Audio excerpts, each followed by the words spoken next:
So my parents decided to take my sister on vacation without me. And guess what?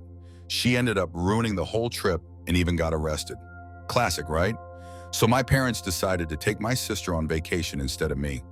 Fast forward, she totally messed up the family trip and ended up getting arrested. Now my parents are finally seeing her for who she really is. Anna, 25F, has a younger sister, Emily, 20F, and honestly, I think she might just be the embodiment of pure chaos. I've put in so much effort trying to get my parents to understand the reality of things, but they just wouldn't listen. Until now, that is. Just to give you some background, my relationship with my parents has always been a bit rocky, and it mostly revolves around Emily. My parents really love her, especially since my mom went through a miscarriage and lost the baby, which hit her hard.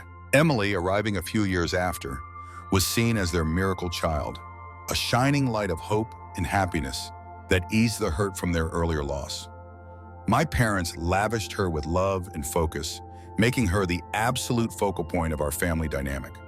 Just to set the record straight, I absolutely adored my little sister back in the day.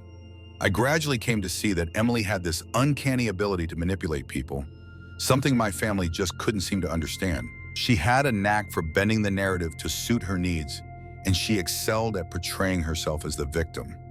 So, on my birthday, I received this incredible antique pocket watch from my grandparents.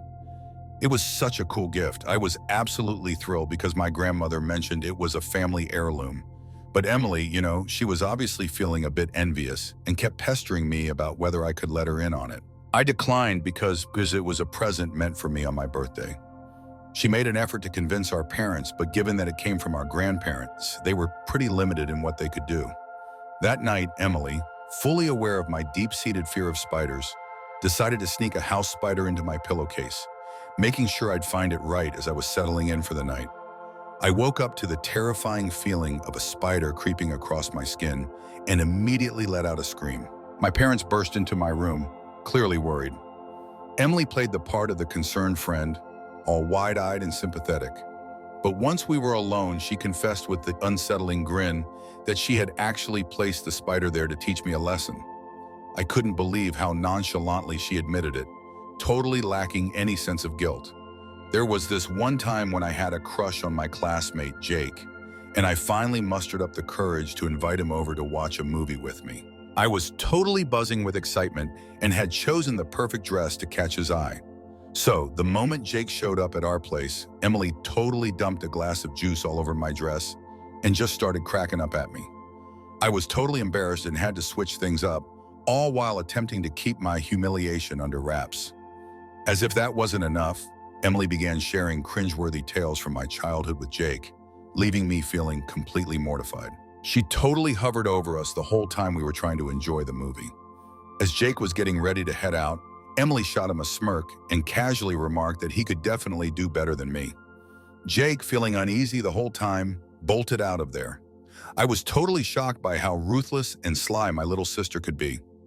I've mentioned her crazy behavior to my parents multiple times over the years, but they always just brushed it off as her being young and clueless. They were totally missing the point about her true self. Every time I voiced my concerns, they brushed me off and labeled me as the family troublemaker. I finally decided to keep my thoughts about her to myself. Emily kept holding the title of favorite child, while I, ever the blunt one, frequently felt like the odd one out in my own family. I hit the books hard and ended up getting into a solid college. This opened up the opportunity for me to leave our home and pursue a better life in college. Every time I came home during breaks, it was crystal clear that Emily couldn't stand having me around the house. She would totally brush me off, acting like I didn't even exist, not even bothering to have the simplest chat. At family dinners, she would steer clear of sitting next to me and would jump in to interrupt whenever I was chatting with our parents. Her relentless attempts to belittle my presence clearly showed that she couldn't stand the thought of me being there and was hell-bent on making my visits as awkward as they could be. Emily would totally mess with my stuff, acting like she needed to borrow things, but she'd usually end up damaging or losing them instead. When I tried to voice my concerns, my parents just brushed it off and pushed us to get along instead. So I started skipping out on going home during breaks. I found myself making up reasons to hang out with my college friends' families during my breaks instead. Honestly, my parents were pretty chill about it, and just saw it as me being independent and wanting to have some fun away from home. After Emily finished high school, her grades weren't quite up to par for college, so she opted for community college instead. This meant she could stay at our parents' place forever. Right now, I'm at a multinational corporation in Seattle, and honestly, I'm really enjoying what I do. I occasionally keep in contact with my parents, but I hardly ever make the trip back home. I have zero contact with Emily at all. So here's the thing, my dad just went through a really serious heart attack that almost took him out. Luckily, he made it through against all odds and was quickly taken to a hospital. As soon as my mom rang me up with the news, I jumped on booking my tickets and headed back home to support them. My dad got a bunch of prescriptions from the doctors, and they really pushed him to hit the gym. After getting out of the hospital, my dad has been all about family time. He keeps saying how grateful he is to have been pulled back from the edge of death. I got where my dad was coming from, so I decided to stick around for a few days at our place. Since my job offers remote work, it was totally chill for me. But I could tell that Emily was really upset about my return. I really made an effort to steer clear of her since we're both older now, and I wanted to avoid any arguments after our dad's heart attack. So one morning over breakfast, my dad threw out the idea that we should all take a family vacation. It had been ages since we had all gone somewhere together, and it seemed like the perfect time to change that. At first I was hesitant, but considering how much it meant to my dad, I decided to go along with it. Emily wasn't exactly excited about it, but she had to roll with the punches and stick to the plan. My dad took care of everything for our flights and where we're staying. I had everything set for my time off from work and made sure to let my coworkers know not to reach out while I was away, because I really wanted to soak up some quality moments with our parents. So we got to the airport, and guess what? My flight ticket was canceled. What a bummer. I shot my dad a confused glance as he kept insisting he had booked and paid for my ticket. Upon digging deeper, we discovered that among the 4 tickets, the one specifically bearing my name had been inexplicably canceled. As I stood there attempting to wrap my head around what was happening, I glanced over at Emily. She wore a mischievous grin while locking eyes with me. It was a look I recognized all too well, the same expression she had whenever she managed to execute one of her clever schemes. It hit me then that she must have been the one to cancel my ticket, likely using my dad's computer. I began shouting at her while she just kept standing there with that smile on her face. I told my parents that it was all Emily's fault, since she was the one who never wanted me to go on this family vacation in the first place. My mother didn't even consider my claim. She just brushed it off, insisting that my sister would never act that way. She told me I needed to chill about my younger sister and that my ticket getting canceled was just a random fluke. My dad was also trying to say that this could have been a mix-up with the airline and that I shouldn't put the blame on my sister. I was completely exasperated that my parents couldn't grasp the idea that their cherished miracle child could be involved in such a trickery. At this stage, I was completely out of options. So, my ticket got canceled, and guess what? There were 0 other flights available for that day. Even though I could have caught a flight the next day, the thought of going back home, booking another flight, and doing it all solo didn't sit well with me. This was meant to be a trip for the whole family, after all. I was totally not looking forward to sharing a room with Emily on this trip. I really thought she would have grown up by now, but if she was the one who messed with my flight ticket, I can't help but think about what other tricks she might pull to ruin my trip. My dad was a bit unsure at first, saying they could just head back home and figure out a new trip later, but then he started reminiscing about how long it had been since his last vacation. My mom was on board, saying that since I travel so much for work, I wouldn't really be missing out on anything by skipping this trip. Their comments hit hard. It seemed like they were hoping that I'd push them to keep going on this trip without me. I mentioned they could keep enjoying their vacation if they wished, and they quickly nodded in agreement. Even though I didn't want the case they dropped on the tickets and rooms to be wasted, it bummed me out that they seemed indifferent about whether I was part of the plan or not. It was obvious that they were totally cool with hitting the road for this family vacation as a trio. There I was, just hanging out at the airport while my parents and Emily set off on their epic vacation adventure. I made the call to head back to my place in Seattle, feeling like I couldn't bear another day alone in the family house. I did my best to move on from the incident and concentrated on making the most of the time off I had already planned from work. I caught up with some old pals and lost myself in books, making my break feel like a personal retreat. While I was away, my parents would occasionally video call me, and it was clear they were having a blast without me. It felt like my being gone didn't really change anything for them on their trip. Even though I wasn't really bummed about skipping the trip, I still felt a bit left out. It was just another instance highlighting the favoritism that had always been a thing in our family. I always thought there would come a day when they'd realize what Emily was really like, and I guess that day has finally arrived. 3 days into their trip, I found myself staring at a bunch of missed calls from my mom. Concerned that my dad's health could have taken a turn for the worse, I quickly called her back. Luckily, she answered, but her voice was filled with a lot of distress. I asked her if everything was all right, and she started to share that something really upsetting had occurred. So it turns out my parents caught on to the fact that my dad's crucial heart meds were vanishing little by little. It was a pretty concerning situation since my dad really couldn't skip his meds, considering how delicate his health is. They found themselves in a different country, unsure if they could find the same medication that was available back home in Canada. They were seriously worried about the missing pills and combed through their room, but found nothing. My mom went over to Emily's hotel room, which was next door, to grab some sunscreen while Emily was out. To her complete surprise and frustration, she found all the missing medicines neatly hidden in Emily's bedside table. That was a seriously unsettling moment, and she wasted no time in calling for my dad. He burst in and discovered all his meds that had been MIA for the past few days. It seems like this was the moment they finally realized that their cherished daughter, the so-called miracle child, had been deliberately endangering my father's health and putting him in serious jeopardy. My mom's voice shook when she wondered if they should talk to Emily about this. I told her to keep this between us until they got back home. They had to sort through their thoughts, feelings, and proof to confront Emily with the undeniable reality. Talking to Emily at this point would be a total waste of time.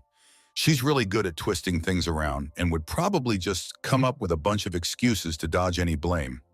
But something totally unexpected must have gone down that night, and I guess my parents had a talk with her about it. I got a call from my dad late at night, and his voice was shaking when he told me that Emily was in jail. I was totally caught off guard.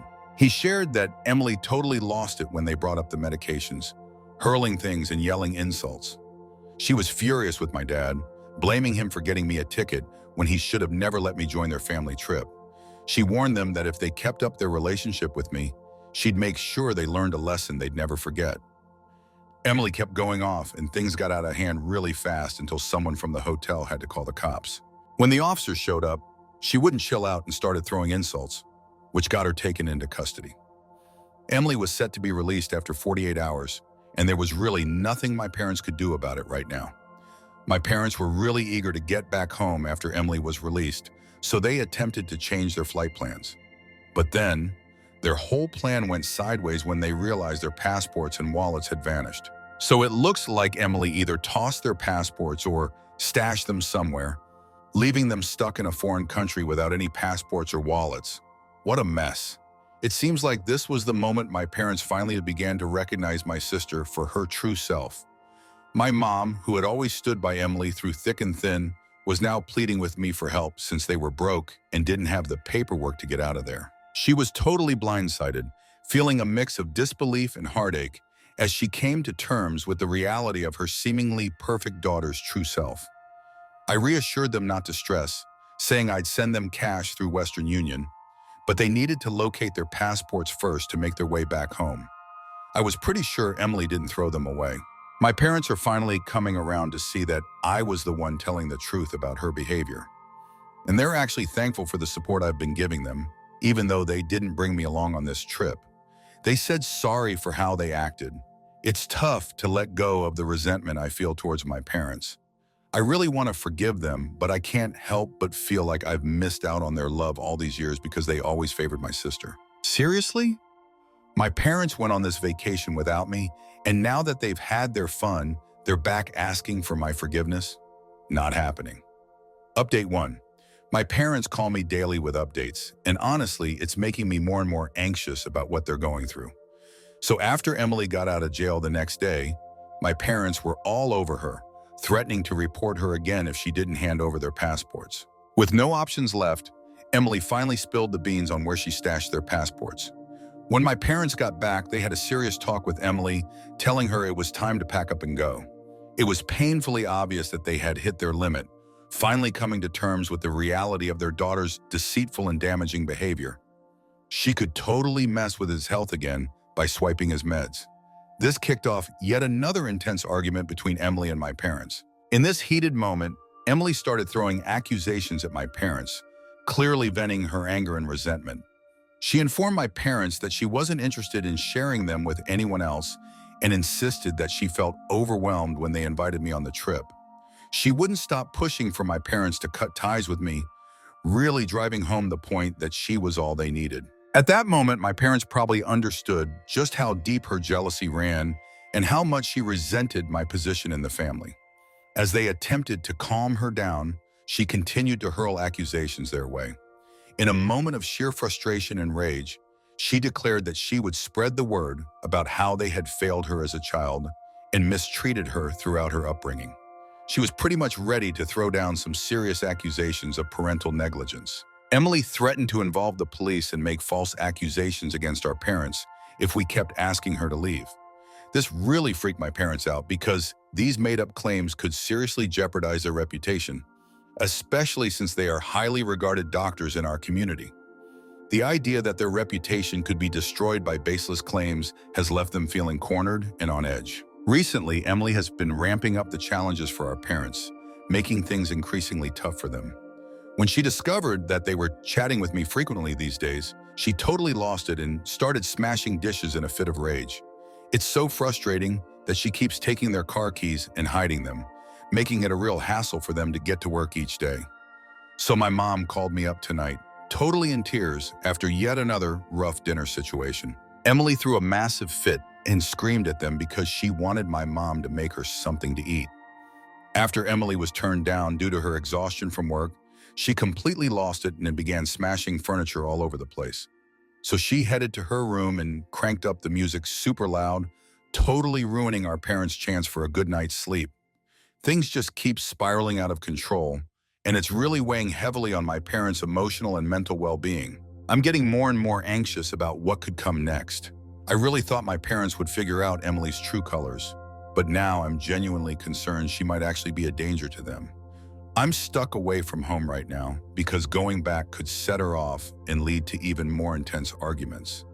I'm really trying to convince my parents that we need to talk to a lawyer to figure out a lasting solution to this never-ending issue. Going through legal channels appears to be the most effective way to safeguard my parents and bring back harmony to our family. So here's the latest. Emily has been taken into custody. Just like a lot of you saw coming, Emily's wild behavior was destined to lead to this outcome. One night, she confronted our parents with a knife during a major argument. This freaked my parents out so much that they had to call the cops. The officers quickly apprehended her, putting her under arrest for assault charges. Now that Emily's in custody, our folks figured it was time to look for a more long-term fix. They reached out to a lawyer who walked them through the steps needed to kick her out of their place. A formal eviction notice was filed, stating that she needed to vacate the premises. They understood it wouldn't be a walk in the park, but it was crucial for ensuring safety. Our folks decided against pursuing any charges against her. They just wanted her to pack up and leave. They got her out of jail and then gave her a formal notice, saying she had to pack up and leave. It included all the legal details outlining why she had to depart and the timeline for her exit. My folks followed all the rules to the letter, leaving no room for Emily to contest it. After that, they headed to court with their attorney to kick off the eviction proceedings. It involved taking legal action against Emily. This situation was really tough for my parents, considering they were going to court against their own daughter. They were overwhelmed with sadness, guilt, and a sense of having no other options. The court finally issued a ruling stating that Emily must vacate the premises. If she hadn't left voluntarily, they would have been legally entitled to evict her from the premises. Emily's set to be out by next week.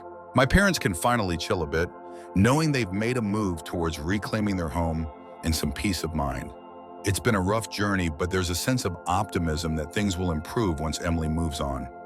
I've kept in contact with them during this whole situation, and I'm thinking about bringing them to Seattle for a couple of weeks. It's a chance for them to unwind and take a breather after everything they've faced. They definitely need a break from all the chaos Emily has brought into their lives. Also, it'll be a great opportunity for us to hang out, and I really want to be there for them as much as possible. Update 3. I've gotten a ton of comments on my post, and it's taken me a bit to sift through them all. It seems like a lot of you are thinking we should look into getting Emily evaluated to see if there could be any mental health concerns involved. The reality is that since she's an adult, we can't make her go for a checkup if she doesn't want to. Given her unexpected and intense reactions, we're trying to avoid any actions that could escalate the situation further. Just like I said in my previous post, my parents came down to Seattle to hang out with me for a few days. They've come to unwind a bit after everything they've dealt with over the past few months. Last night, while we were all sitting at the dining table in my snug apartment, my parents started to share their thoughts with me, their tones filled with a sense of humility and regret. They finally came clean about how they had totally missed Emily's real character all those years and pleaded for my forgiveness. My dad totally regretted not listening to my warning sooner. He confessed that they never saw it coming with Emily and totally missed the reality hidden behind her charming exterior.